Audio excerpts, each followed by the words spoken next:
First point है हमारा विष्णु चिंचालकर जी के बारे में। तो विष्णु चिंचालकर एक मशहूर कलाकार थे। ये इंदौर यानी मध्य प्रदेश के रहने वाले थे और ये सूखे पत्तों से बहुत ही बढ़िया चित्र बनाया करते थे। नेक्स्ट पॉइंट है हमारा चूहा यानी रैट के बारे में। तो चूहों में देखने की क्षमता बहुत कम लेकिन सूंघने तथा स्वाद लेने की क्षमताएं बहुत ही तीव्र होती हैं। नेक्स्ट पॉइंट है हमारा उल्लू यानी आउल के बारे में। तो उल्लू बेसिकली अपनी गर्दन पीछे तक घुमा सकते हैं। अब हम बात करते हैं नेक्स्ट पॉइंट मैना के बारे में। मैना एक ऐसी पंछी है जो अपनी गर्दन झटके के साथ आगे पीछे करती है। नेक्स्ट पॉइंट है ब्रेल लिपि। ब्रेल लिपि की खोज लुई ब्रेल ने की थी और ये फ्रांस के निवासी थे, यानी ये फ्रांस के रहने वाले थे। ब्रेल लिपि में मोटे कागज़ पर उभरे हुए बिंदु बने होते हैं जिन्हें हम छू करके पढ़ सकते हैं और ब्रेल लिपि 6 बिंदुओं पर आधारित होती है। नेक्स्ट पॉइंट है राजस्थान में घरों की बनावट। तो राजस्थान में बारिश बहुत कम होती है और यहाँ पर खूब गर्मियाँ पड़ती हैं। यहाँ के लोग मिट्टी के घरों में रहते हैं। घरों की दीवारें बहुत मोटी होती हैं तथा दीवारों को मिट्टी से लीप पोत के सुंदर बनाया जाता है और यहाँ की छतें कटीली झाड़ियों की बनी हुई होती हैं। नेक्स्ट पॉइंट की बात करते हैं हम, पॉइंट नंबर 7। असम में घरों की बनावट। तो असम में घरों की बनावट किस प्रकार से होती है हम बताते हैं। असम में बारिश बहुत होती है। यहाँ के घर ज़मीन से लगभग 10 से 12 फुट ऊंचे बने हुए होते हैं। घर को मजबूत बांस के खम्भों पर बनाते हैं और यह घर जो होते हैं अंदर से भी लकड़ी के ही बने हुए होते हैं। नेक्स्ट पॉइंट की बात करते हैं हम, मनाली में घरों की बनावट किस प्रकार से होती है। तो मनाली एक पहाड़ी इलाका है। यहाँ बारिश बहुत ही होती है और बर्फ़ भी यहाँ बहुत ज़्यादा पड़ती है। यहाँ के मकान पत्थर या लकड़ी से बने होते हैं। नेक्स्ट पॉइंट है नागपुर के लोग जो हैं दाल में चीनी डालते हैं। अब हम बात करते हैं डांस के बारे में। डांस में हाथ और चेहरे के जरिए भावनाएं दिखाई जाती हैं जिन्हें हम मुद्रा और भाव कहते हैं। अब हम बात करते हैं पंछियों के पंख। तो पंछियों के पंख उन्हें उड़ने में जो है मदद करते हैं और इन्हें गर्माहट देते हैं यानी गर्मी देते हैं। पंछियों के पुराने पंख झड़ते रहते हैं और नए पंख आते रहते हैं। अब हम बात करते हैं श्रीनगर के बारे में। तो श्रीनगर में प्रसिद्ध कहवा चाय बनाई जाती है। नेक्स्ट पॉइंट है डल झील। तो आपकी ये डल झील श्रीनगर में स्थित है। नेक्स्ट पॉइंट है शिकारा। तो शिकारा नाम की एक नाव से जो है टूरिस्ट डल लेक में एंजॉय करते हैं। नेक्स्ट पॉइंट है बज्जू गांव। बज्जू नामक गांव आपका राजस्थान में है। नेक्स्ट पॉइंट है लिंग हू फेन। तो हांगकांग में सांप खाए जाते हैं, इसके ही सूप को लिंग हू फेन कहा जाता है। नेक्स्ट पॉइंट है आपका सरसों के तेल के बारे में। तो कश्मीर में सरसों के तेल में मछली को पका करके खाते हैं। अब पॉइंट है आपका नारियल के तेल के बारे में। तो गोवा में नारियल के तेल में मछली को पकाया जाता है। नेक्स्ट पॉइंट है आपका टेपियोका के बारे में। तो टेपियोका एक प्रकार का फल है जो केरल में उबाल करके खाया जाता है। अब हम बात करते हैं गिद्ध यानी बल्चर के बारे में। तो बल्चर यानी गिद्ध ये जो है मरे हुए जानवरों को खाते हैं। नेक्स्ट पॉइंट है आपका हमिंग बर्ड के बारे में। हमिंग बर्ड की चोंच सुई की नोक जैसी होती है। नेक्स्ट पॉइंट है कबूतर के बारे में। तो कबूतर की चोंच गुलाबी और इसके पंख ग्रे रंग के होते हैं यानी सिलेटी रंग के होते हैं। अब हम बात करते हैं असम में घर। असम में घर जो है ज़मीन से 10 से 12 फुट ऊपर होते हैं और ये बांस से बनाए जाते हैं और घर के अंदर भी लकड़ियों का ही प्रयोग किया जाता है। असम में घर को ऊंचाई पर बनाए जाने का कारण ये है कि असम में भारी बारिश होती है जिसके कारण घर में पानी भरने का खतरा भी बना रहता है।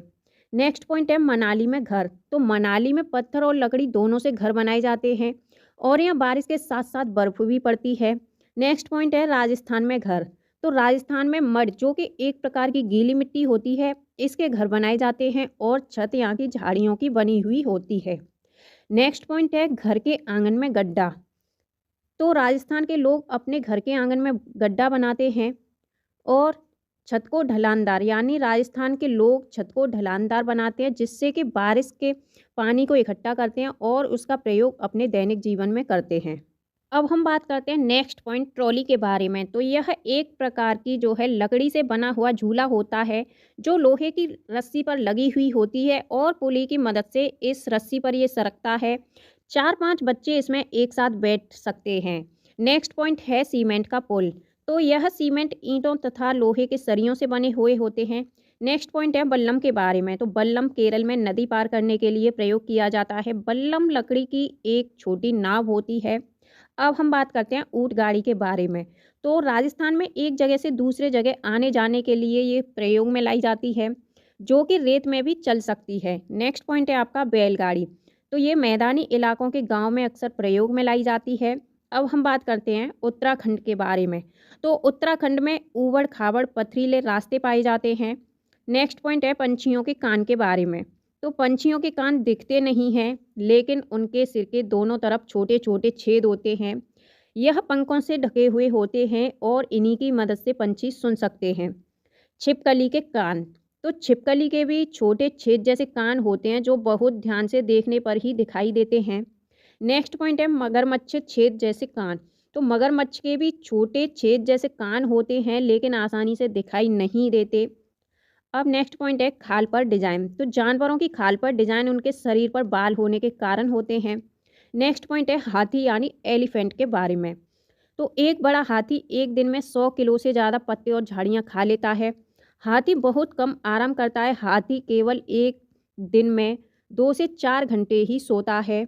नेक्स्ट पॉइंट है हाथी को पानी और कीचड़ में खेलना बहुत पसंद है। इससे उसके शरीर को ठंडक मिलती है। अब हम बात करते हैं हाथी के झुंड के बारे में। तो हाथी के झुंड में केवल हथनियाँ और उसके बच्चे रहते हैं।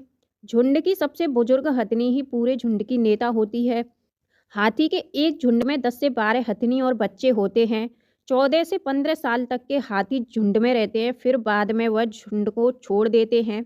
नेक्स्ट पॉइंट है हाथी परेशानी आने पर एक दूसरे की हेल्प भी करते हैं। अब हम बात करते हैं खेजड़ी वृक्ष के बारे में। तो खेजड़ी की फलियां जो होती हैं, ये सब्जी के काम में आती हैं। पत्तियां वहाँ के रहने वाले जानवर खाते हैं और इस पेड़ की छाया में बच्चे खेलते हैं। नेक्स्ट पॉइंट है यह पेड़ रेगिस्तानी इलाकों में पाया जाता है। इसे ज़्यादा पानी की ज़रूरत नहीं होती है। इस पेड़ की छाल दबा के काम में आती है और इसकी लकड़ी में कभी कीड़ा नहीं लगता है। नेक्स्ट पॉइंट है आपका चमकता सितारा के बारे में। तो चमकते सितारे उन साधारण गर्ल्स की असाधारण कहानियाँ हैं, जिन्होंने स्कूल जाकर के अपनी ज़िंदगी को बदला। नेक्स्ट पॉइंट है बिहार लोचाहा गांव के बारे में। तो इस इलाके में लीची के पेड़ बहुत पाए जाते हैं। लीची के पेड़ मधुमक्खियों को खूब लुभाते हैं, यानी लीची के जो फूल हैं वो मधुमक्खियों को बहुत लुभाते हैं। इसलिए इस क्षेत्र के लोग मधुमक्खी पालन करके शहद बनाने का काम किया करते हैं। अक्टूबर से दिसंबर मधुमक्खी के अंडे देने का उपयुक्त समय माना जाता है और मधुमक्खी पालन करने के लिए ये बहुत ही अच्छा समय भी माना जाता है। लीची के फूल फरवरी में खिलते हैं। मधुमक्खी एक बक्से में 10 किलो शहद प्राप्त करती है। अब हम बात करते हैं मधुमक्खी के छत्ते के बारे में। तो हर छत्ते में एक रानी मधुमक्खी होती है, जो कि अंडे देती है। छत्ते में बहुत सारी काम करने वाली मधुमक्खियाँ भी होती हैं। यह दिन भर काम करती हैं। शहद के लिए फूलों का रस भी यही ढूंढती रहती हैं। जब किसी मधुमक्खी को रस मिल जाता है तो वह एक तरह से डांस यानी नाच करती हैं, जिससे दूसरी मधुमक्खियों को पता चल जाता है कि रस कहाँ पर है। काम करने वाली मधुमक्खियाँ इसी रस से शहद बनाती हैं और छत्ता बनाने का काम भी इन्हीं का होता है। बच्चों को पालने का काम भी इन्हीं बेचारी काम करने वाली मधुमक्खियों का होता है। रानी मक्खी तो केवल अंडे ही देती है। अब हम बात करते हैं नेक्स्ट पॉइंट चींटी के बारे में। तो चींटियों का काम बटा हुआ होता है। जैसे कि रानी चींटियां अंडे देती हैं, सिपाही चींटियां बिल का ध्यान रखती हैं, काम करने वाली चींटियां भोजन ढूंढकर बिल तक लाती हैं। अब हम बात करते हैं गांधीधाम अहमदाबाद वलसाड़ के बारे में। तो गांधीधाम अहमदाबाद वलसाड़ आपका गुजरात में स्थित है। अब हम बात करते हैं कोझिकोड। ये आपका केरल मडगांव में है। मडगांव आपका गोवा लाल मिट्टी से निर्मित है। गोवा से केरल, तो गोवा से केरल तक के रास्ते में, रेल के रास्ते में आपको 92 सुरंगें और 2000 पुल पाए जाते हैं। अब हम बात करते हैं मलयालम। तो मलयालम में माँ की बड़ी बहन को बलियम्मा कहते हैं और माँ की माँ को अम्मू माँ कहते हैं। नेक्स्ट पॉइंट बात करते हैं हम अब कर्णम मल्लेश्वरी के बारे में। तो कर्णम मल्लेश्वरी आंध्र प्रदेश की रहने वाली एक वेट लिफ्टर हैं। अब यह 130 किलोग्राम तक का वजन उठा लेती हैं। भारत के बाहर कर्णम मल्लेश्वरी ने 29 मेडल जीते हैं और इनके पिताजी पुलिस में हवलदार थे। नेक्स्ट पॉइंट है फूलों की घाटी। तो ये आपके उत्तराखंड में पहाड़ों के बीच फूलों की घाटी स्थित है। नेक्स्ट पॉइंट है मधुबनी। तो ये बिहार में मधुबनी नाम का एक ज़िला है। त्योहारों एवं खुशी के मौक़ों पर वहाँ घर की दीवारों पर और आंगन में खास तरह के चित्र बनाए जाते हैं। यह चित्र पिसे हुए चावल के घोल में रंग मिलाकर के बनाए जाते हैं। इन रंगों को बनाने के लिए नील, हल्दी, फूल और पेड़ों के रंग आदि का इस्तेमाल किया जाता है। इन चित्रों में इंसान, जानवर, पेड़, फूल, पंछी और मछलियाँ आदि जीव जंतु साथ में बनाए जाते हैं। उत्तर प्रदेश में कचनार के फूलों की सब्जी बहुत बनाई जाती है। केरल में केले के फूलों की सब्जी प्रसिद्ध है। महाराष्ट्र में सहजन के फूलों के पकौड़े बनाए जाते हैं। गुलदावरी जीनिया से भी रंग बनाए जाते हैं। उन रंगों से कपड़ों को रंगा जाता है। उत्तर प्रदेश का कन्नौज जिला इत्र के लिए फेमस है और उत्तर प्रदेश के कन्नौज जिले में फूलों से इत्र और गुलाब जल और केवड़ा तैयार किया जाता है। डेरा गाजी खान आपकी पाकिस्तान में स्थित है। मिट्टी से गोबर मिलाने से मिट्टी में कीड़ा नहीं लगता है। लकड़ी को दीमक से बचाने के लिए नीम व कीकर की लकड़ियां फ्रेम पर बिछा दी जाती हैं। सोहना गांव हरियाणा। सोहना दिल्ली से जाने में रास्ते में गुड़गांव मिलता है। पानी को साफ करने का सबसे अच्छा तरीका है पानी को उबाल लेना। बेलवन का गांव आपका कर्नाटक में है। जुलाई के महीने में प्याज उगाने का काम शुरू होता है। खूंटी की मदद से खेत की मिट्टी को नरम किया जाता है। कर्नाटक के हल को कुरेगे कहा जाता है। कुछ पौधे बिना बोए खेतों में अपने आप हो जाते हैं, जिन्हें खरपतवार कहते हैं। खरपतवार को खेतों से निकालना बहुत ही ज़रूरी होता है। अगर इन्हें नहीं निकाला जाए तो सारा खाद पानी खरपतवार ही ले लेते हैं और फसल कम होती है। अगर प्याज को समय से न खोदा जाए तो वह ज़मीन के अंदर ही सड़ जाती है। कर्नाटक में हसिया को इल्गे कहा जाता है। अब हम बात करते हैं नेक्स्ट पॉइंट गिजुभाई बधेका के बारे में। तो गिजुभाई गुजरात में रहते थे और वह बच्चों के लिए मज़ेदार कहानियाँ और किस्से और पत्र लिखा करते थे। पंछियों के बारे में जानकारी, तो कलचड़ी एक इंडियन रोबिन पंछी होती है। कलचड़ी के घोंसले में पौधे की नाजुक टहनी, जड़ें, ऊन, बाल, रुई ये सब बिछा हुआ होता है। कलचड़ी की चोंच अंदर से लाल होती है। कलचड़ी छोटे छोटे कीड़े मकोड़ों को खाती है। कोए के घोंसले में लोहे के तार और लकड़ी की शाखाएं जैसी ये सभी चीज़ें होती हैं। कोयल अपना घोंसला नहीं बनाती है। कोयल कोए के घोंसले में अंडे देती है। कोआ अपने अंडों के साथ में कोयल के अंडे को भी सेता रहता है। कभी कभी कोयल कोआ के अंडे को फेंक देती है और अपने अंडे को उस घोंसले में रख देती है। कोआ पेड़ की ऊंची डाल पर अपना घोंसला बनाता है। फाख्ता पंछी कैक्टस के कांटों के बीच या मेहंदी के पेड़ में घोंसला बनाता है। गौरैया अलमारी के ऊपर आईने के पीछे भी घोंसला बना लेती है। कबूतर पुराने मकान या खंडहर में घोंसला बना लेती है। बसंत गौरी या गर्मियों में पेड़ों में टुक टुक करते रहते हैं और पेड़ के तने में गहरा छेद बनाकर उसमें अंडे रखते हैं। दर्जन चिड़िया ये अपनी नुकीली चोंच से पत्तों को सी लेती है और उसके बीच की बनी थैली को अंडे देने के लिए ये तैयार करती है। अब हम बात करते हैं नेक्स्ट पॉइंट शक्कर खोरा के बारे में। तो यह किसी छोटे पेड़ या झाड़ी की लटकती डाली पर अपना लटकता हुआ घोंसला बनाता। अपना घोंसला ये बाल और बारीक घास, पतली टहनियाँ, सूखे पत्ते, रुई, पेड़ की छाल, टुकड़ों से और मकड़ी के जाल से अपने जो है घोंसले का निर्माण करते हैं। नर बीवर पंछी अपने घोंसले बनाते हैं, लेकिन मादा बीवर पंछी नर के बनाए हुए घोंसले को देखती है और उनमें से जो उसे सबसे अच्छा घोंसला लगता है उसी में अपने अंडे देती है। पंछी केवल अंडे देने के लिए घोंसला बनाते हैं। जब अंडों से बच्चे निकल जाते हैं तो वह घोंसला छोड़ करके उड़ जाते हैं। घोंसला छोड़कर पंछी अलग अलग जगहों पर चले जाते हैं, जैसे पेड़, जमीन और पानी में। नेक्स्ट पॉइंट बिल्ली के दांत। बिल्ली के दांत नुकीले होते हैं जो मांस को फाड़ने और काटने के काम में आते हैं। नेक्स्ट पॉइंट है सांप के दांत। तो सांप के दांत भी नुकीले होते हैं, पर वह अपने शिकार को चबाकर नहीं खाते बल्कि पूरा निगल जाते हैं। गिलहरी के दांत। तो गिलहरी के दांत हमेशा बढ़ते रहते हैं, क्योंकि गिलहरी के दांत काटने और कुतरने के कारण हमेशा घिसते रहते हैं। पर्यावरण शिक्षा केंद्र। तो ये आपका अहमदाबाद में स्थित है। नेक्स्ट पॉइंट है दस्त और हैजा। तो गंदा पानी पीने से दस्त और हैजा हो सकते हैं। अब हम बात करते हैं दस्त या उल्टी के बारे में। दस्त या उल्टी में शरीर का बहुत सारा पानी बाहर निकल जाता है, इसीलिए पानी की कमी को पूरा करने के लिए थोड़ी थोड़ी देर में पानी को पीते रहना चाहिए। कर्नाटक होलगुंडी गांव। बच्चों की पंचायत भीमा संघ होलगुंडी गांव। नलमड़ा आंध्र प्रदेश। बाजार गांव महाराष्ट्र। घास की जड़ें बहुत मजबूत होती हैं, इन्हें खुरपी से खोदकर ही निकाला जा सकता है। नेक्स्ट पॉइंट है घास का पौधा। तो घास का पौधा जितना जमीन के ऊपर होता है उससे कहीं ज़्यादा ये जमीन के अंदर फैला हुआ होता है। बरगद के पेड़ की लटकन उसकी जड़ें होती हैं, वे टहनियों से निकलती हैं, वे बढ़ते बढ़ते जमीन के अंदर चली जाती हैं। नेक्स्ट पॉइंट है लटकन वाली जड़ें। तो बरगद की लटकन वाली जड़ें मजबूत खंभों की तरह पेड़ को सहारा देती हैं। नेक्स्ट पॉइंट है हरा पेड़। आप कोई हरा पेड़ नहीं काट सकते, भले ही उसे आप ही ने क्यों न लगाया हो। पेड़ काटने के खिलाफ कानून है, अतः इसके लिए सरकारी दफ्तर से लिखित में नकल लेनी पड़ती है। रेगिस्तानी ओक पेड़। रेगिस्तानी ओक पेड़ जो है आपका ऑस्ट्रेलिया के रेगिस्तान में पाया जाता है। इसकी ऊंचाई 11 से 12 फीट होती है और पत्तियां बहुत ही कम होती हैं। नेक्स्ट पॉइंट है आपका रेगिस्तानी ओक के बारे में ही। इस रेगिस्तानी ओक पेड़ की जड़ें 200 से 300 फीट की गहराई तक जाती हैं, जब तक कि वे पानी तक न पहुंच जाएं।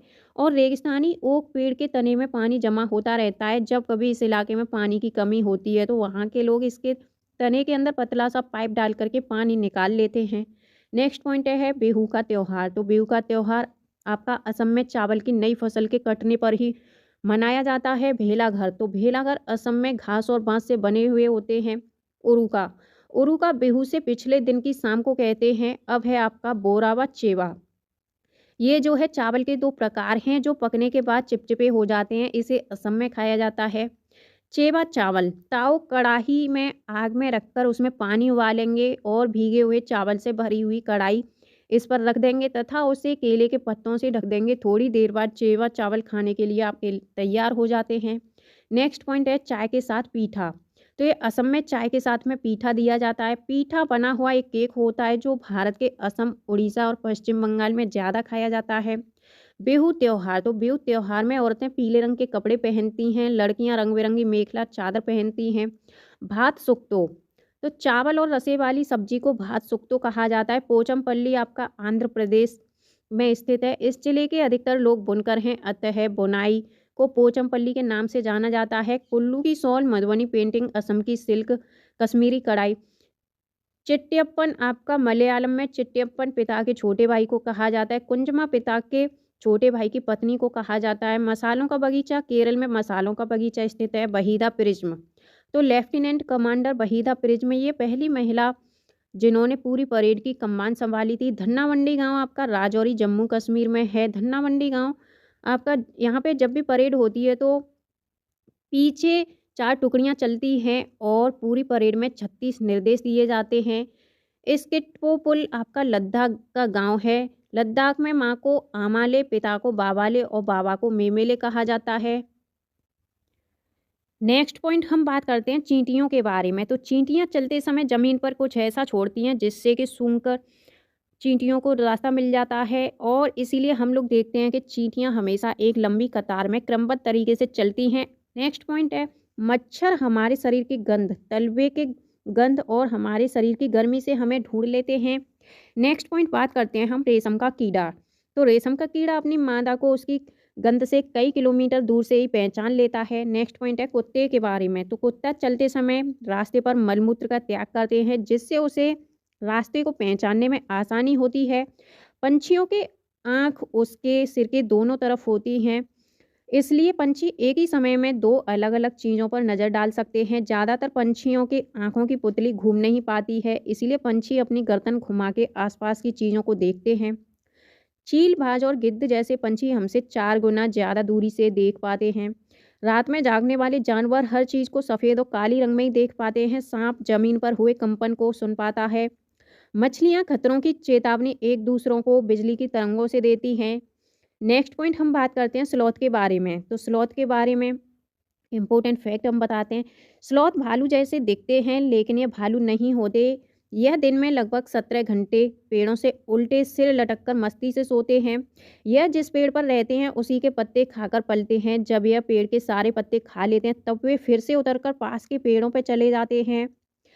लगभग 40 साल की उम्र में यह मुश्किल से 8 पेड़ों पर घूमने की तकलीफ उठाते हैं। यह सप्ताह में एक बार सोच के लिए पेड़ से नीचे उतरते हैं।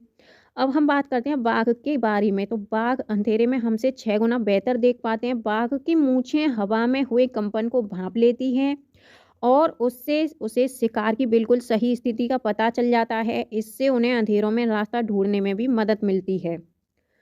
बाघ का गर्जना लगभग 3 किलोमीटर दूर तक सुना जा सकता है। बाघ हवा में हिलने और शिकार से झाड़ियों में हिलने से हुई आवाज़ में अंतर को भांप लेते हैं। बाघ के दोनों कान बाहर की आवाज़ पहचानने के लिए अलग अलग दिशाओं में घूम जाते हैं। उत्तराखंड का जिम कॉर्बेट नेशनल पार्क और राजस्थान के भरतपुर जिले में घाना पार्क इसमें जानवरों के जो है शिकार के लिए कोई नहीं जा सकता। इनमें जानवरों का शिकार करना बिल्कुल मना है। बीन, तुम्बा, खंजरी और ढोल, इन चारों में ढोल के अलावा बाकी 3 वाद्य यंत्र सूखी लौकी से बनाए जाते हैं। अब हम बात करते हैं सांप के बारे में। तो हमारे देश में पाए जाने वाले सांपों में से केवल 4 तरह के सांप जहरीले होते हैं, जिनके नाम हैं नाग, करेंत, दुबोइया और अफाई। सीरम एक दवा है जो सांप काटे हुए व्यक्ति को दिया जाता है। सीरम सांप के जहर से ही बनाया जाता है। यह सभी सरकारी जो है स्वास्थ्य केंद्रों पर मिलता है। सरकार ने कानून बनाया है कि कोई जंगली जानवरों को पकड़ सकता है और ना ही उन्हें अपने पास रख सकता है। शिकारी पौधे निपेंथिस के बारे में। तो निपेंथिस एक ऐसा पौधा है जो चूहा, मेंढक, कीड़े मकोड़े और छोटे जीवों का शिकार करती है। निपेंथिस नामक शिकारी पौधे ऑस्ट्रेलिया, इंडोनेशिया और भारत के मेघालय राज्य में पाए जाते हैं। इस पौधे का आकार लंबे घड़े जैसा होता है, जिसके ऊपर पत्ती का ढक्कन लगा होता है। घड़े से खास खुशबू निकलती रहती है, जिसकी वजह से कीड़े मकोड़े पौधे के अंदर पहुंच जाते हैं और फंस जाते हैं। हमारे देश में सब्जियां कहाँ से आई हैं? तो मिर्ची हमारे देश में दक्षिण अमेरिका से आई है, जिसे पुर्तगाल देश के व्यापारी लेके आए थे। हमारे देश में भिंडी अफ्रीका से आई है। गोभी तथा मटर हमारे देश में यूरोप से आए हैं। सोयाबीन हमारे देश में चीन से आई हुई है। अल्बरूनी के बारे में नेक्स्ट पॉइंट हम बात करते हैं। 1000 से भी ज़्यादा साल पहले एक यात्री भारत में आए थे, जिनका नाम अल बिरूनी उज्बेकिस्तान देश से भारत में आए हुए थे। राजस्थान में जैसलमेर के अलावा बहुत से ऐसे इलाके हैं जहां साल में बहुत ही कम दिन बारिश होती है। मृत सागर क्या है? तो मृत सागर दुनिया की सबसे नमकीन सागर है। यह सागर इतनी नमकीन है कि लगभग 1 लीटर पानी में 300 ग्राम नमक है। सबसे मज़े की बात तो ये है कि यह मृत सागर ऐसा है कि जिसमें हम तैर सकते हैं, जैसे कि हम आराम से लेटे हों, इस प्रकार से हम मृत सागर में तैर के जा सकते हैं। दांडी यात्रा क्या है और दांडी यात्रा कब स्टार्ट हुई? तो अंग्रेजों के द्वारा आम लोगों के नमक बनाने पर रोक लगाने पर महात्मा गांधी के नेतृत्व में लोगों ने एक साथ मिलकर अहमदाबाद से दांडी के समुद्र तक एक लंबी यात्रा की घटना को दांडी यात्रा के नाम से जाना जाता है। दांडी यात्रा 1930 में हुई थी। मलेरिया क्या है? मलेरिया मादा मच्छर एनाफिलिस के काटने से होता है। मलेरिया खून की जांच से पता चलता है। मलेरिया की दवाई पुराने जमाने में सिनकोना की पेड़ की छाल से बनाई जाती थी। मच्छर के काटने से मलेरिया, डेंगू, चिकनगुनिया हो सकता है। नेक्स्ट पॉइंट है एनीमिया क्या है? तो खून में हीमोग्लोबिन या आयरन की कमी से एनीमिया नामक रोग हो जाता है। एनीमिया से बचने के लिए गुड़, आंवला और हरी पत्तेदार सब्जियां खानी चाहिए। माउंट एवरेस्ट पर चढ़ने वाली प्रथम भारतीय महिला, तो बछेंद्री पाल एवरेस्ट पर चढ़ने वाली प्रथम भारतीय महिला हैं। बछेंद्री पाल ने 23 मई 1984 को दिन में 1:07 पे 8900 मीटर ऊंची माउंट एवरेस्ट पर कदम रखा था। माउंट एवरेस्ट का नेपाली में नाम सागरमाथा है। ग्लोब में भारत के ठीक विपरीत ब्राजील और अर्जेंटीना देश हैं। टूटता तारा को उल्कापिंड कहते हैं, जो पृथ्वी के वायुमंडल में आते ही जल जाते हैं। नेक्स्ट पॉइंट है चांद पर पहुंचने वाला प्रथम व्यक्ति कौन है? तो चांद पर पहुंचने वाला प्रथम व्यक्ति नील आर्मस्ट्रॉन्ग है, जो सन 1969 में चांद पर सबसे पहले इन्होंने कदम रखा था। सुनीता विलियम्स अंतरिक्ष में सबसे लंबे समय तक रहने वाली प्रथम महिलाएं। एलपीजी, मोम, कोलतार, ग्रीस जमीन के अंदर से प्राप्त होते हैं। प्लास्टिक और पेंट को बनाने के लिए भी तेल का इस्तेमाल किया जाता है। ठंडा रेगिस्तान लेह और लद्दाख। लेह और लद्दाख को ठंडा रेगिस्तान के नाम से जाना जाता है। यह इलाका खूब सूखा, समतल और ठंडा होता है। लद्दाख में बहुत ही कम बारिश होती है। यहाँ दूर दूर तक बर्फ से ढके पहाड़ और सूखा मैदान होता है। लद्दाख के पहाड़ों पर इतना सूखा माहौल होता है कि वहाँ पर पौधे भी नहीं उग पाते। पश्मीना शॉल क्या है? तो एक पश्मीना शॉल में लगभग 6 स्वेटरों के बराबर गर्मी होती है। पश्मीना शॉल को मशीनों के द्वारा नहीं बुना जाता है, क्योंकि यह बकरी के बहुत ही पतले बाल से बनाई जाती है। यदि एक बुनकर 250 घंटे तक बुनाई करता है, तब जाकर एक साधारण पश्मीना शॉल तैयार होती है। कश्मीर के लोग खाने के लिए रोटी घर में नहीं बनाते हैं, वह रोटी को दुकान या बेकरी से खरीदते हैं।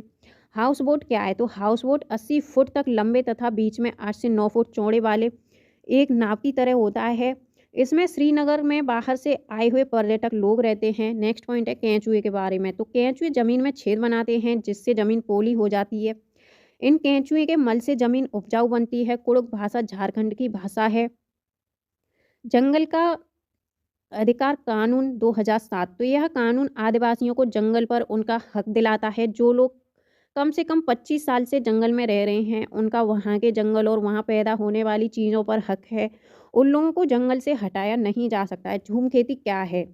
तो मिज़ोरम में झूम खेती होती है। झूम खेती मिट्टी को हल्के से हिलाकर बीज रख देते हैं। एक ही खेत में अलग-अलग तरह के बीज जैसे मकई, सब्जियाँ और मिर्च, चावल बो दिए जाते हैं। झूम खेती में खेत में अनचाही घास उग जाते हैं, जिसको कि उखाड़ते नहीं हैं बल्कि उसे ज़मीन पर गिरा देते हैं, जिससे ज़मीन उपजाऊ बनती है। टीन खेती किसे कहते हैं? तो एक टीन बीज को जितने ज़मीन में बोते हैं उसे एक टीन ज़मीन कहते हैं। इस प्रकार इस खेती को टीन खेती कहते हैं। चेराव नाच मिज़ोरम में आपका होता है। एनसीईआरटी किताबों के कुछ महत्वपूर्ण बिंदु आज हम आपको करवाने वाले हैं, जो कि आपके सीटेट एग्ज़ाम की दृष्टि से बहुत ही महत्वपूर्ण होने वाले हैं। तो चलिए हम स्टार्ट करते हैं सीधा बिना टाइम को वेस्ट करते हुए। एनसीएफ 2005 के अनुसार कक्षा 3 से 5 तक के पर्यावरण अध्ययन को 6 थीमों में आपका डिवाइड किया गया है, जो कि इस प्रकार से हैं। पॉइंट नंबर 1 है आपका परिवार एवं मित्र। पॉइंट नंबर 2 है आपका भोजन। पॉइंट नंबर 3 है आपका पानी। पॉइंट नंबर 4 है आवास। पॉइंट नंबर 5 है यात्रा। नेक्स्ट पॉइंट है आपका पॉइंट नंबर 6 हम चीज़ें कैसे बनाते हैं। अब हम बात करते हैं मधुमक्खी पालन की। तो बिहार के मुजफ्फरपुर का बोचाहा गांव, इस इलाके में लीची के पेड़ बहुत अधिक पाए जाते हैं। इसलिए इस क्षेत्र के लोग मधुमक्खी पालकर शहद बनाने का काम करते हैं। मधुमक्खी पालन को एपीकल्चर कहते हैं। अक्टूबर से दिसंबर मधुमक्खी के अंडे देने का सही समय माना जाता है और यही मधुमक्खी पालन शुरू करने का भी अच्छा समय माना जाता है। नेक्स्ट पॉइंट है लीची के फूल फरवरी में खिलते हैं। मधुमक्खी के हर छत्ते में एक रानी मधुमक्खी होती है, जो कि अंडे देती है। छत्ते में कुछ नर मक्खी होती हैं और छत्ते में बहुत सारी काम करने वाली मधुमक्खियाँ भी होती हैं। यह दिन भर काम करती रहती हैं और शहद के लिए फूलों का रस भी यही ढूंढती हैं। अब हम बात करते हैं नेक्स्ट पॉइंट। जब मधुमक्खी को रस मिल जाता है तो वह एक तरह का नाच यानी डांस करती हैं। उससे दूसरी मधुमक्खियों को पता चल जाता है कि रस कहाँ पर है। नेक्स्ट पॉइंट है वह रस से शहद बनाती हैं। छत्ता बनाने का काम भी इन्हीं का होता है और बच्चे पालने का काम भी इन्हीं का होता है। नेक्स्ट पॉइंट है आपका मधुमक्खी पालन में बक्से का प्रयोग किया जाता है। इस बक्से में चीनी का मीठा घोल डाला जाता है। नर मक्खी छत्ते के लिए कुछ खास काम नहीं करती। मधुमक्खी के डंक में फार्मिक एसिड होता है। नेक्स्ट पॉइंट हम बात करते हैं चींटियों के बारे में। तो चींटियां मिलजुल कर रहती हैं और चींटियों का काम आपस में बटा हुआ होता है। रानी चींटी अंडे देती है। सिपाही चींटियां बिल का ध्यान रखती हैं। काम करने वाली चींटियां भोजन ढूंढकर बिल तक लाती हैं और चींटियां चलते समय ज़मीन पर कुछ ऐसा छोड़ती हैं जिसे सूंघकर पीछे आने वाली चींटियों को रास्ता आसानी से मिल जाता है। और नोट है आपका, ये नोट लगा हुआ है, इसमें लिखा है दीमक और ततैये भी समूह में रहते हैं। यानी जो दीमक है और ततैया वो आपका ग्रुप बना करके रहते हैं। नेक्स्ट पॉइंट अब हम बात करते हैं रेशम का कीड़ा। तो रेशम का कीड़ा अपनी मादा को इसकी गंध से कई किलोमीटर दूरी से ही पहचान लेता है। नेक्स्ट पॉइंट है आपका मच्छर के बारे में। तो मच्छर हमारे शरीर की गंध, खासकर पैरों के तलवों की गंध और हमारे शरीर की गर्मी से हमें ढूंढ लेते हैं। मच्छर पानी में अंडे देते हैं। डेंगू, मलेरिया, चिकनगुनिया बीमारी मच्छरों के द्वारा फैलती है। रुके हुए पानी में या इकट्ठा हुए पानी में मलेरिया के मच्छर पैदा होते हैं। इसीलिए मच्छरों के प्रजनन को रोकने के लिए पानी में तेल डालना उचित आसान होता है। इससे पानी का पृष्ठ तनाव कम हो जाता है और ऑक्सीजन की आपूर्ति रुक जाती है, जिससे मच्छर का लार्वा पानी में ही मर जाता है। अब नेक्स्ट पॉइंट हम बात करते हैं कुत्ते के बारे में। तो कुत्तों की गलियों में अपनी जगह बटी हुई होती है।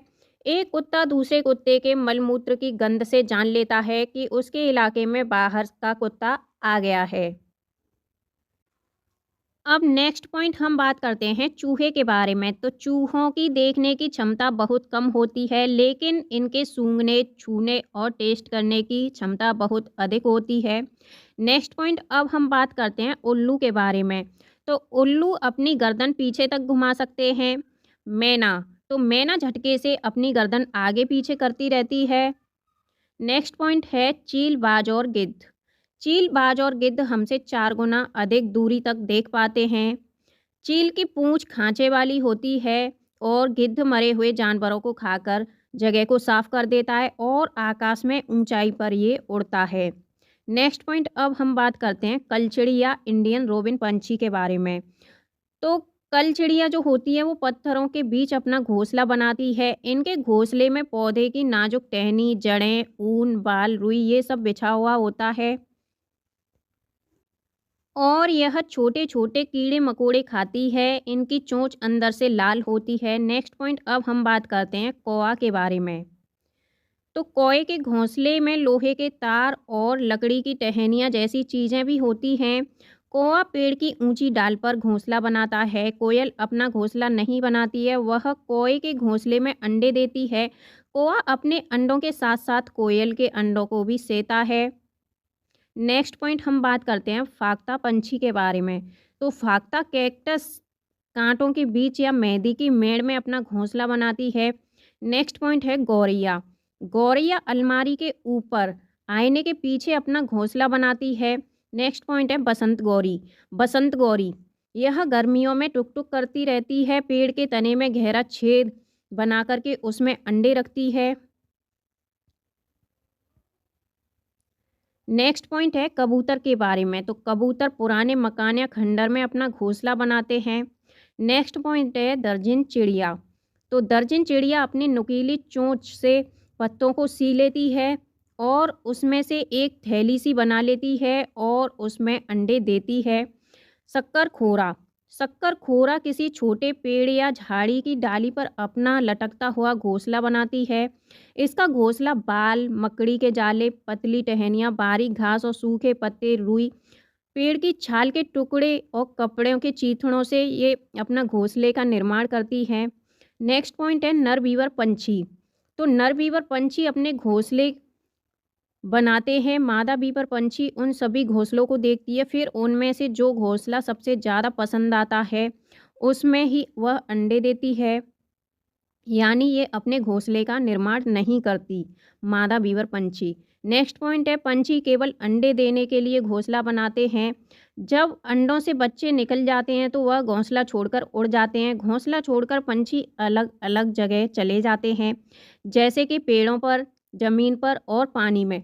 अधिकतर पंछियों की आंखें उनके सिर के दोनों तरफ होती हैं। पंछी एक ही समय में 2 अलग अलग चीज़ों को एक साथ देख सकते हैं, यानी उन पर नज़र डाल लेते हैं। जब अलग अलग चीज़ों पर केंद्रित करते हैं अपनी नज़र को तो उनका देखने का जो दायरा होता है वो बढ़ जाता है और जब ये बिल्कुल सामने देखते हैं तो इनकी दोनों आंखें एक ही चीज़ पर होती हैं। ज़्यादातर पंछियों की आंखों की पुतली घूम नहीं सकती है, वह अपनी गर्दन घुमाकर ही आसपास देखते हैं। पंछियों के पंख उन्हें उड़ने में मदद करते हैं और उन्हें गर्माहट भी देते हैं। उनके नए पंख आते रहते हैं और पुराने पंख झड़ते रहते हैं। कुछ पंछी अलग अलग खतरों के लिए अलग अलग आवाज़ें निकालते हैं, जैसे उड़कर आने वाले दुश्मन के लिए एक तरह की आवाज़ और ज़मीन पर चलकर आने वाले के लिए दूसरी तरह की आवाज़ें निकालते हैं।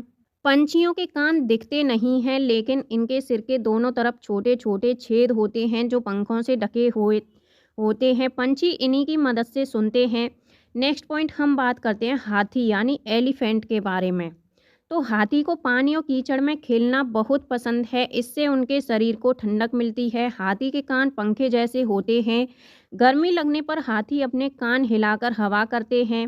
3 महीने के हाथी का वजन 200 किलोग्राम का होता है। एक बड़ा हाथी एक दिन में 100 किलोग्राम से ज़्यादा पत्ते और झाड़ियाँ खा लेता है। हाथी बहुत कम आराम करते हैं, एक दिन में केवल 2 से 4 घंटे ही हाथी सोता है और हाथी परेशानी आने पर एक दूसरे की हेल्प भी करते हैं।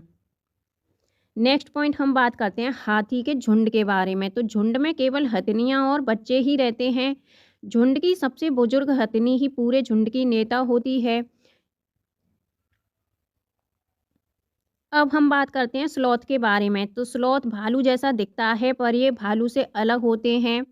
ये दिन में करीब 17 घंटे पेड़ों से उल्टे लटक कर आराम से सोते रहते हैं। ये सप्ताह में एक बार सोच के लिए पेड़ों से नीचे उतरते हैं। जिस पेड़ में रहते हैं उसी के पत्ते खा कर के ये अपना पेट भरते हैं। 40 वर्ष के अपने पूरे जीवन में ये सिर्फ 8 पेड़ों पर ही घूमते हैं। नेक्स्ट पॉइंट, अब हम बात करते हैं बाघ के बारे में। तो बाघ अंधेरे में हमसे 6 गुना बेहतर देख सकते हैं। बाघ की मूंछें हवा में हुए कंपन को आसानी से भांप लेती हैं, जिससे उसे शिकार की सही स्थिति का पता चल जाता है और इससे वो अंधेरे में रास्ता ढूंढ लेते हैं। बाघ अपने इलाके में मूत्र करके अपनी गंध छोड़ता है। दूसरा बाघ इस गंध को तुरंत पहचान लेता है। नेक्स्ट पॉइंट अब है आपका, बाघ मौके के अनुसार अपनी आवाज़ बदलते रहते हैं। बाघ का गुर्राना 3 किलोमीटर दूर से सुना जा सकता है। बाघ के दोनों कान बाहर की आवाज़ इकट्ठा करने के लिए अलग अलग दिशाओं में बहुत ज़्यादा घूम जाते हैं। बाघ हवा से पत्तों के हिलने और शिकार की झाड़ियों में हिलने से हुई आवाज़ के अंतर को तुरंत भांप लेते हैं। नेक्स्ट पॉइंट हम बात करते हैं स्नेक यानी सांप के बारे में।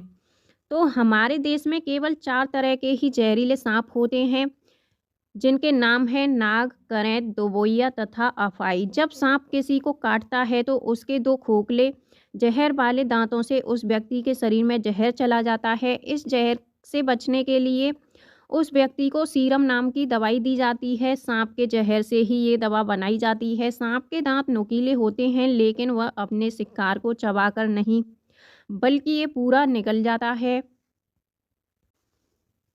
नेक्स्ट पॉइंट है, मगरमच्छ के छोटे छोटे छेद जैसे कान होते हैं, लेकिन आसानी से ये दिखाई नहीं देते। छिपकली के भी छोटे छेद जैसे कान होते हैं।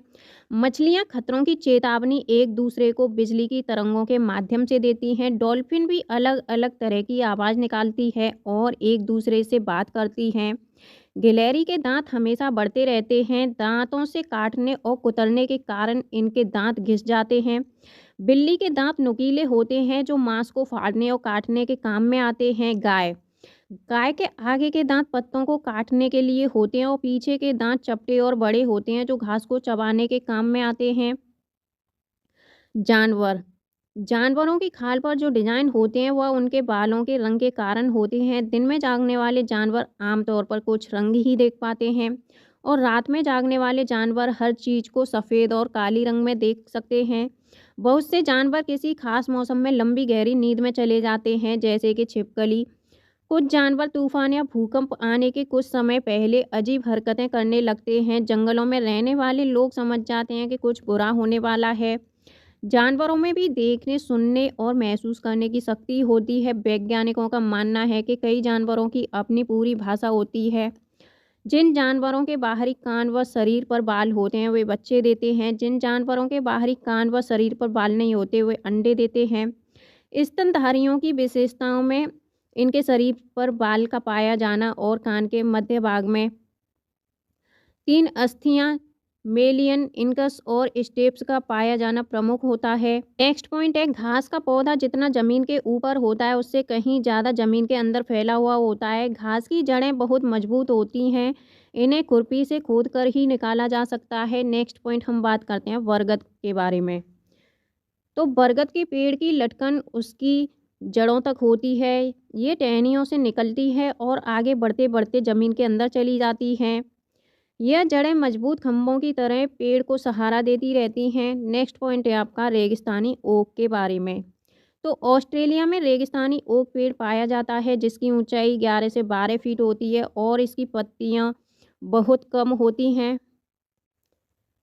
नेक्स्ट पॉइंट अब हम बात करते हैं, इसकी जड़ें ज़मीन के अंदर 250 से 300 फीट तक जाती हैं, जब तक पानी तक ना पहुंच जाए। यह पानी पेड़ के तनों में जमा होता रहता है। जब कभी इस इलाके में पानी नहीं होता या पानी की कमी पड़ जाती है तो वहाँ के लोग तने के अंदर पतला सा पाइप डालकर पानी निकाल लेते हैं। अब हम बात करते हैं निपेंथिस पौधे के बारे में। तो निपेंथिस नामक पौधा इंडोनेशिया, ऑस्ट्रेलिया और भारत के मेघालय में पाया जाता है। यह पौधा कीड़े मकोड़ों और छोटे जीवों का शिकार करता है। यह पौधा लंबे घड़े जैसा दिखता है जिसके ऊपर पत्ती का ढक्कन लगा होता है और इसमें से खुशबू निकलती है जिसकी वजह से कीड़े मकोड़े उसके अंदर फंस जाते हैं। निपेंथिस पौधे को घटपर्णी पौधा भी कहा जाता है। नेक्स्ट पॉइंट है बीज यानी सीड्स के बारे में। तो बीज को प्राचीन समय में सूखी लौकी में रखकर उस पर मिट्टी का लेप कर देते थे और नीम की पत्तियां इन्हें कीड़ों से बचाती थीं। नाशपाती, भिंडी, करेला, टमाटर, चीकू आदि में ये बीज होता है। मिट्टी में गोबर मिलाने से मिट्टी में कीड़ा नहीं लगता। नेक्स्ट पॉइंट है फसल के बारे में। तो फसल एक ही प्रकार की फसल उगाने से और कई केमिकल्स का यूज करने से ज़मीन बंजर हो जाती है। क्रोटोन पौधे, तो क्रोटोन पौधे ज़मीन के बारे में उसकी दिशा को बताते हैं यानी सिग्नल दे देते हैं। क्रोटोन पौधे की जड़ ज़मीन के ज़्यादा गहरी नहीं जाती। जब मिट्टी सूखने लगती है तो इस पौधे की पत्तियां सूखने लगती हैं और झड़ने लगती हैं जिससे मिट्टी का पता चल जाता है कि मिट्टी सूख रही है। तो यह एक प्रकार का सिग्नल होता है। जड़ें पौधों को सहारा देती हैं, जल तथा खनिजों को अवशोषित करती हैं और ह्यूमस उपलब्ध करवाती हैं। नेक्स्ट पॉइंट हम बात करते हैं सब्जियां। अधिकतर सब्जियां पौधों के फूल होती हैं और कुछ सब्जियां पौधों का फल भी होती हैं। हरी मिर्च, टमाटर, आलू आया है आपका साउथ अमेरिका से। गोभी और मटर आपका यूरोप से आए हैं। कॉफ़ी बीन्स और भिंडी अफ्रीका से आए हैं। सोयाबीन आपकी चीन से आई हुई है। नेक्स्ट पॉइंट हम बात करते हैं केंचुआ के बारे में। तो केंचुआ जमीन में छेद बनाकर मिट्टी को मुलायम कर देते हैं। झूम खेती के बारे में।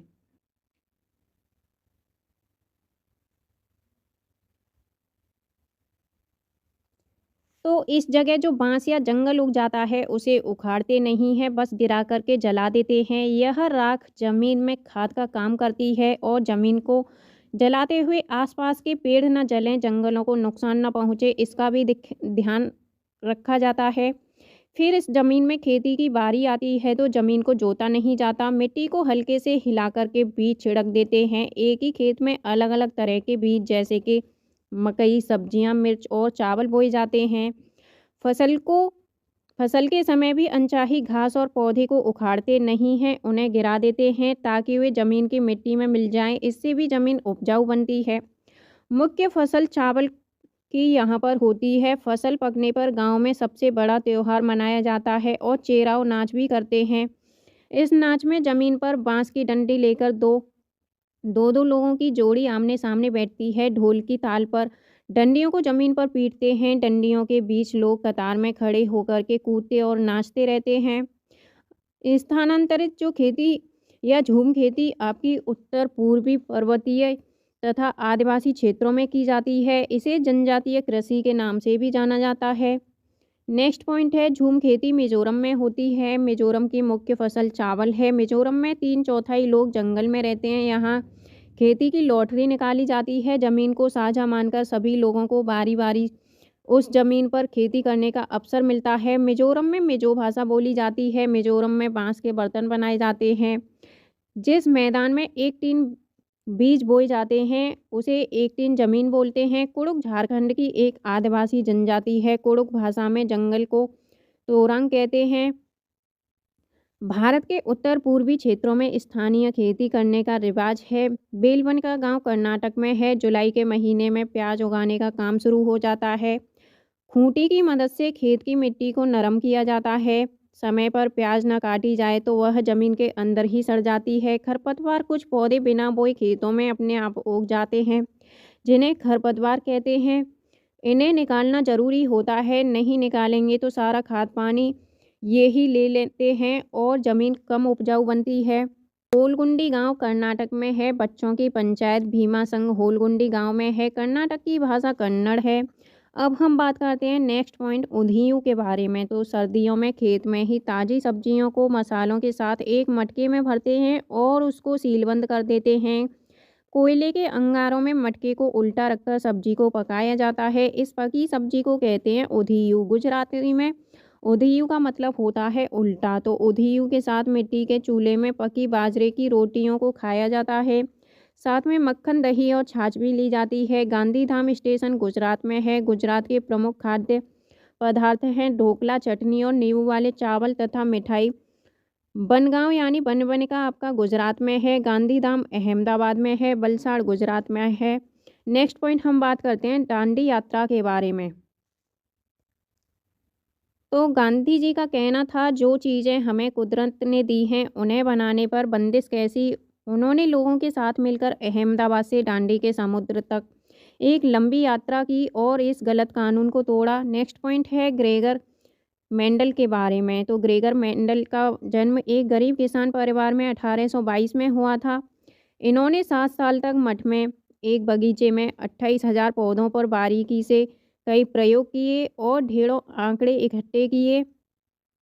मटर के पौधे कुछ गुड़ी होते हैं जो जोड़ियों में आते हैं, जैसे बीज या तो मुलायम होगा या फिर खुरदरा होगा, और इनसे निकली अगली पीढ़ी के बीजों में बीज या तो मुलायम होंगे या फिर खुरदरे। बीज का रास्ता कुछ नहीं होता है। नेक्स्ट पॉइंट हम बात करते हैं जंगल के बारे में। तो जंगल अधिकार कानून 2007, जो लोग 25 सालों से जंगलों में एक साथ एक जगह रह रहे हैं तो उन्हें यहाँ का कानून अधिकार देता है कि वह इस जगह पर जो चाहे वो उगा सकते हैं, उन्हें हटाया नहीं जाएगा। अब नेक्स्ट पॉइंट हम बात करते हैं जंगल का संरक्षण वहाँ की ग्राम सभा करती है। खानों की खुदाई और बांधों का निर्माण करने से जंगल खत्म होते जा रहे हैं। अब हम बात करते हैं एकल परिवार के बारे में। तो एकल परिवार में माँ बाप और उनके बच्चे रहते हैं, जबकि संयुक्त परिवार में दादा दादी, चाचा बुआ, माँ बाप और बच्चे होते हैं, या नाना नानी, मामा मामी, मौसी, माँ बाप और बच्चे होते हैं। नेक्स्ट पॉइंट हम बात करते हैं बछेंद्री पाल के बारे में। तो बछेंद्री पाल भारत की पहली और विश्व की 5वीं महिला थीं जिन्होंने माउंट एवरेस्ट की चोटी पर चढ़ाई की। बछेंद्री पाल बचपन में एक पिकनिक में गई थी जहां वे 4000 मीटर ऊंची चोटी पर चढ़ गई थी। तब से ये कुल 12 वर्ष की थीं। ये उत्तराखंड में गढ़वाल एरिया में नाकुरी गांव में बड़ी हुई। इन्होंने नेहरू इंस्टीट्यूट ऑफ माउंटेनियरिंग से अपनी ट्रेनिंग ली। इनके गाइडर ब्रिगेडियर ज्ञान सिंह थे। 1984 में माउंट एवरेस्ट पे जाने के लिए टीम मेंबर बनी। 23 मई को दोपहर के 1:07 पर अपना पहला कदम 8848 मीटर लगभग 8900 मीटर ऊंची चोटी माउंट एवरेस्ट पर कदम रखा। इनके साथ एक और मेंबर भी गई थी। ये एक साथ कदम नहीं रख पाए क्योंकि वहाँ जगह नहीं थी, तो पहले इन्होंने अपना कदम रखा। उसके बाद इन्होंने अपना सिर झुकाया और झंडा फहराया और तस्वीरें ली। माउंट एवरेस्ट को नेपाल में सागर माथा कहते हैं। अब हम बात करते हैं कर्णम मल्लेश्वरी के बारे में। ये एक वेट लिफ्टर हैं, आंध्र प्रदेश की ये रहने वाली हैं। ये 130 किलोग्राम तक का वजन उठा लेती हैं। भारत के बाहर इन्होंने 29 मेडल जीते हैं और इनके पिताजी पुलिस में हवलदार थे। नेक्स्ट पॉइंट हम बात करते हैं सुनीता विलियम्स के बारे में। तो सुनीता विलियम्स 360 किलोमीटर दूर स्पेस में गई थी। सुनीता विलियम्स ने 6 महीने से ज़्यादा अंतरिक्ष में समय बिताया। वे सबसे लंबे समय तक स्पेस में रहने वाली महिला थीं। नेक्स्ट पॉइंट हम बात करते हैं सुनीता विलियम्स के एक्सपीरियंस स्पेस। तो वहाँ एक जगह बैठ नहीं पाते थे, एक जगह से दूसरी जगह तैरते या फ्लोट करते रहते थे। पानी भी नहीं रुकता था, बुलबुले बन के पानी फ्लोट करता था। चेहरे या हाथ धोने के लिए बबल पकड़ना पड़ता था और कागज़ गीला करना पड़ता था। वहाँ कंघी करने की आवश्यकता नहीं थी क्योंकि बाल हमेशा खड़े रहते थे। वहाँ टहल नहीं सकते थे और फ्लोट करने की आदत हो गई थी। एक जगह पर रुकने के लिए खुद को बांधना पड़ता था। नेक्स्ट पॉइंट हम बात करते हैं नील आर्मस्ट्रॉन्ग। तो नील आर्मस्ट्रॉन्ग चांद पर उतरने वाले पहले व्यक्ति थे। वे चांद पर 1969 में गए थे। भारत अर्जेंटीना के विपरीत देशांतर पर है, इसीलिए भारत के लोगों से सापेक्ष उल्टे हैं। नेक्स्ट पॉइंट हम बात करते हैं अल-बिरूनी के बारे में। तो अल-बिरूनी ये 1000 से भी ज़्यादा साल पहले एक यात्री भारत में आए हुए थे। इनका नाम था अल-बिरूनी। अल-बिरूनी जिस देश से आए हुए थे उसका नाम है उज़्बेकिस्तान, यानी अल-बिरूनी उज़्बेकिस्तान से भारत में आए हुए थे। अल-बिरूनी ने बहुत ही बारीकी से चीज़ों और जगहों को देखा और इनके बारे में लिखा, ख़ास तौर से वे जो उन्हें अपने देश से अलग लगीं। अल-बिरूनी उस समय के तालाबों के बारे में लिखते हैं कि यहाँ के लोग तालाब बनाने में तो माहिर हैं, अगर हमारे देश के लोग इन्हें देखेंगे तो हैरान ही रह जाएंगे। बहुत बड़े बड़े भारी पत्थरों और लोहे के कुंडों और सरियों से जोड़कर तालाब के चारों तरफ चबूतरे बनाए जाते हैं। इन चबूतरों के बीच में ऊपर से नीचे जाती हुई सीढ़ियाँ, इनकी लंबी कतारें होती हैं। लोगों के उतरने चढ़ने के रास्ते अलग-अलग होते हैं। यहाँ कभी भीड़ लगने से परेशानी नहीं होती है। आज इतिहास पढ़ने वाले लोगों को अल बिरूनी की किताबों से उस ज़माने के बारे में बहुत कुछ पता चलता है। नेक्स्ट पॉइंट हम बात करते हैं चमकता सितारा यानी गर्ल स्टार के बारे में। तो सूर्यमणि एक चमकता सितारा गर्ल स्टार हैं। चमकते सितारे उन साधारण गर्ल्स की असाधारण कहानियाँ हैं जिन्होंने स्कूल जाकर के अपनी ज़िंदगी को बदला। सूर्यमणि चाहती थी कि लोग त्योहारों पर अपने गीत गानों को गाएं, उन्हें भूलें ना और अपने पहनावे को चाव से पहने। जड़ी बूटियों की समझ और बांस की चीज़ें बनाने की कला बच्चों में होती है, इन्हें भी बच्चे सीखें। नेक्स्ट पॉइंट हम बात करते हैं अपनी स्कूल की भाषा तो सीखें ही, अपनी कुड़ुक भाषा का रिश्ता भी उससे जोड़ें। यह सब तोरंग केंद्र में होता है। तोरंग में कुड़ुक समाज और अन्य आदिवासियों की खास किताबों को संभाल कर रखा गया है। गाने बजाने की कई चीज़ें जैसे कि बांसुरी और तरह तरह के ढोल भी हैं। सूर्यमणि 21 साल की थीं जब उनसे बांसुरी दीदी और कई लोगों की मदद से एक केंद्र खोला गया। उसने इस जगह का नाम रखा तोरंग। कुड़ुक भाषा में तोरंग का मतलब होता है जंगल। नेक्स्ट पॉइंट अब हम बात करते हैं केरल के बारे में। तो केरल में टेपियोका ज़मीन के नीचे उगाया जाता है। यह एक प्रकार का फल होता है जिसे केरल के लोग उबाल करके खाते हैं। बल्लम लकड़ी की बनी छोटी एक नाव होती है जो केरल में पाई जाती है। केरल में मलयालम भाषा बोली जाती है। मलयालम में माँ की बड़ी बहन को बलियम्मा और नानी को अम्मूमा कहते हैं। चाचा को चिटप्पन और चाची को कुंजमा कहते हैं और पिता को अप्पा कहते हैं। केरल में एक जगह से दूसरी जगह आने जाने के लिए फेरी नाव का प्रयोग किया जाता है। केरल में एक जगह से दूसरी जगह आने जाने के लिए फेरी नाव का प्रयोग किया जाता है। केरल को मसालों का बगीचा भी कहते हैं। कथकली नृत्य केरल में होता है। यहाँ केले के फूलों से सब्जी बनाई जाती है। केरल में नारियल के पेड़ अधिक होते हैं। केरल का जो निकटवर्ती राज्य है तमिलनाडु और कर्नाटक है। इसकी राजधानी तिरुवनंतपुरम है। गुजरात से केरल तक यात्रा के बीच में महाराष्ट्र और कर्नाटक राज्य पड़ते हैं। कोझिकोड आपका केरल में है। मल्लापुरम जिला केरल में है। गोवा से केरल तक रेल के रास्ते में 92 सुरंग और 2000 पुल पड़ते हैं। तमिलनाडु भारत के दक्षिण में है। इसके पड़ोसी राज्य केरल, कर्नाटक और तेलंगाना हैं। नेक्स्ट पॉइंट अब हम बात करते हैं असम के बारे में। तो असम में घर ज़मीन से 10 से 12 फीट ऊपर होते हैं। ऊंचाई में बनाने की वजह होती है क्योंकि यहाँ भारी बारिश होती है और यहाँ बांस से बनाए जाते घर और अंदर भी इनमें लकड़ियों का प्रयोग किया जाता है। यहाँ बारिश बहुत अधिक होती है। कभी कभी घुटनों तक पानी भर जाता है। यहाँ बांस को गरीबों का टिम्बर कहते हैं। माघ बिहू 14 और 15 जनवरी असमिया कैलेंडर के 10वें महीने माघ की प्रथमा एवं द्वितीया तिथि को मनाया जाता है। पहले दिन को उरुका कहते हैं। इस दिन अस्थायी शेड यानी छप्पर बनाते हैं जिसे भेलाघर कहते हैं और सामूहिक भोज का आयोजन किया जाता है।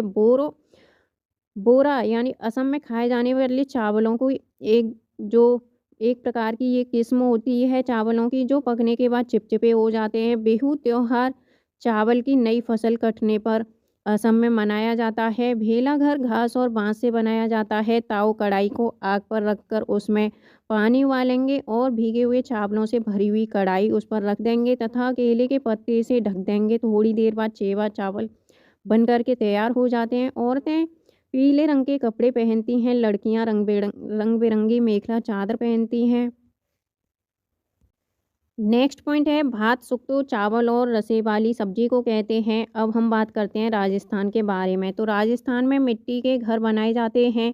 घरों की दीवारें बहुत मोटी होती हैं। इन्हें लीप पोत कर सुंदर बनाया जाता है और उनकी छतें कटीली झाड़ियों की बनी होती हैं। राजस्थान में टैंक को टका भी कहते हैं। अपने आंगन में ज़मीन में गड्ढा खोदकर टैंक का निर्माण करते हैं और अपनी छतों का ढाल बनाते हैं जिससे कि बारिश का सारा पानी इन टैंकों में जा गिरे और बाद में इसे छानकर उपयोग में लेते हैं। यहाँ बारिश बहुत कम होती है। टेकलागांव 1600 मीटर ऊंचा है जो राजस्थान के झालरपतन या झलवार में है। राजस्थान के जोधपुर में खेजड़ली गांव के लोग पेड़ों को कटने से बचाने के लिए 300 साल पहले पेड़ों से चिपक कर खड़े हो गए थे।